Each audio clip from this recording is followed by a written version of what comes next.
दमन एवं दीव से एक बड़ी खबर सामने आ रही है। दमन एवं दीव के प्रशासन द्वारा सरकारी शिक्षकों को चुनावी BLO ड्यूटी सौंपने के लिए जारी की है नोटिस। दमन और दीव के सांसद उमेश भाई पटेल ने अपनी प्रतिक्रिया देते हुए प्रशासन को नोटिस वापस लेने की दी सलाह। देखिए क्या बोलते हैं उमेश भाई पटेल। नमस्कार, मैं आप सबके सामने एक ज्वलंत मुद्दा लेके आया हूं। यहाँ शिक्षण का स्तर कितना नीचे है वो हम सब जानते हैं। हमारे सरकारी स्कूलों में शिक्षा किस प्रकार से दी जा रही है वो भी जानते हैं। शिक्षा अधिकारी और हमारे प्रशासक जी की नीतियों से हमारे दमन दीव और दादरा नगर हवेली का शिक्षा का हाल कितने नीचे गिर चुका है उसकी किसी को सर्टिफिकेट देने की जरूरत नहीं है। आज लगभग 2 साल से शिक्षकों की भारी कमी है। काफी स्कूलों में तो हेडमास्टर ही नहीं है, प्रिंसिपल भी नहीं है। 90 से 99% स्कूलों में इंचार्ज को वो प्रिंसिपल या हेडमास्टर बनाकर बैठा दिया गया है। शिक्षकों को शिक्षक न मानकर गुलाम बना दिया गया है। जो भी नया नियम आता है वो सिर्फ शिक्षकों को और सरकारी कर्मचारियों को दुखी करने के लिए ही बनाया जाता है, ऐसा मुझे बार बार लगता है। अब आपको मैं दिखाना चाहता हूं 2 परिपत्र। मैं क्यों चिल्ला रहा हूं वो बताना चाहता हूं। ये 2 परिपत्र दमन दीव और दादरा नगर हवेली के प्रशासन के द्वारा हमारे टीचर्स के लिए और हमारी शिक्षा नीति के लिए कितने घातक है वो दिखाना चाहता हूं। ये पहला परिपत्र है हमारे चुनाव विभाग से जो 16 तारीख का है। वो ये कह रहा है कि अब 1 अक्टूबर 2024 से लेकर 1 जनवरी 2025 मतलब के 3 महीने तक, 3 महीने तक हमारे जो जितने भी टीचर्स हैं उसमें से काफी टीचरों को BLO बनाए गए हैं जो चुनाव की कामगिरी करेंगे, चुनाव के रिलेटेड सर्वे करेंगे, चुनाव के रिलेटेड काम करेंगे।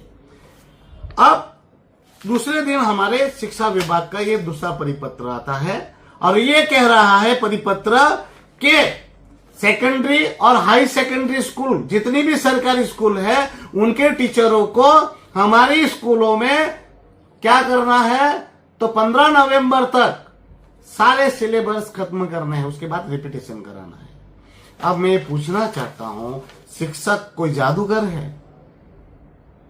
हाँ, शिक्षक क्या करेगा? चुनाव की ड्यूटी 3.5 महीने करेगा या फिर ये पढ़ाएगा?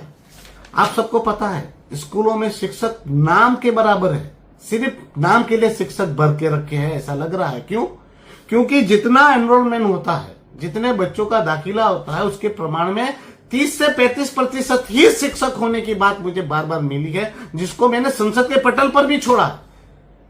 मैं प्रशासक प्रफुल्ल पटेल जी से पूछना चाहता हूं, क्या इस प्रकार की आपकी नीतियों से दमन दीव का शिक्षण विभाग सुधर जाएगा और शिक्षा जो स्तर है वो सुधर जाएगा? और यही डिंगे आप मार रहे थे 15 अगस्त को स्टेज पर चढ़कर, यही डिंगे मार रहे थे एट होम में। इस प्रकार से दमन दीव का एजुकेशन का स्तर आप सुधारेंगे? और दमन के जो शिक्षण विभाग के अधिकारी है वो भाई साहब आप लोग चाहते क्या हो? हर साल एक तो आप आते हो नए कायदा कानून लेके आते हो, आपको फील्ड की कोई जानकारी होती नहीं है, एसी में बैठ जाते हो, आपको वास्तविकता पता नहीं है। स्कूलों में टीचर कितने हैं, सब्जेक्ट टीचर कितने हैं, स्पेशलिस्ट टीचर कितने हैं, उनका तो आपको भान नहीं है। स्कूलों में कैसे बच्चों को पढ़ाया जा रहा है उसका तो आपके पास भान नहीं है। क्लास में बैठने की सुविधाएं तक नहीं है और आप लोग नई नई नीतियां बना देते हो। कभी टाइम बदल देते हो, कभी सुबह का टाइम, कभी शाम का टाइम, कभी फलाना टाइम। किसी को पूछना तो है नहीं, क्योंकि यहां तो आप लोगों के बाप की जागीर बना रखी है। कम से कम इतना तो ख्याल रखो कि टीचरों की कमी है, भारी टीचरों की कमी है। 90% से ज्यादा स्कूलों में हेडमास्टर नहीं है। ऐसे में आप लोग जो बचे कुछ टीचर है उसको भी आप BLO बना दोगे तो पढ़ाएगा कौन स्कूल? वास्तविकताओं से रूबरू होइए। और प्रशासक प्रफुल्ल भाई पटेल जी कल की के अवतार, विष्णु भगवान के अवतार बन के आप जो यहाँ पर माहौल बना बैठे हो, तो आपको बताना चाहता हूं वास्तविकताओं से रूबरू होइए और हमारे बच्चों के भविष्य के साथ खिलवाड़ मत कीजिए। और ये ऑर्डर आप वापस लीजिए। ये टीचर्स है, भारत के ही नहीं विश्व के निर्माता है। और आप हमारे फ्यूचर के घड़वैयों के साथ आप ऐसा खेल मत खेलिए। ये शिक्षक है, आपके गुलाम नहीं है। तो मैं निवेदन करना चाहता हूं कि दमनदीप के अन्य पॉलिटिशियन भी सुधरे, जागे और ये प्रशासक प्रफुल्ल पटेल से जवाब मांगे कि बार बार ऐसी घटिया नीतियां क्यों बना रहे हैं। इन नीतियों से हमारे शिक्षण विभाग का सत्यानाश हो रहा है, शिक्षा स्तर का हाल खराब हो रहा है।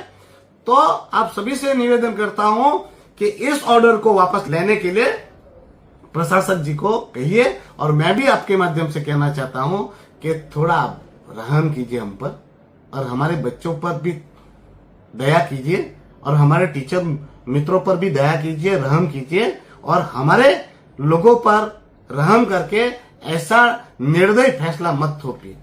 धन्यवाद।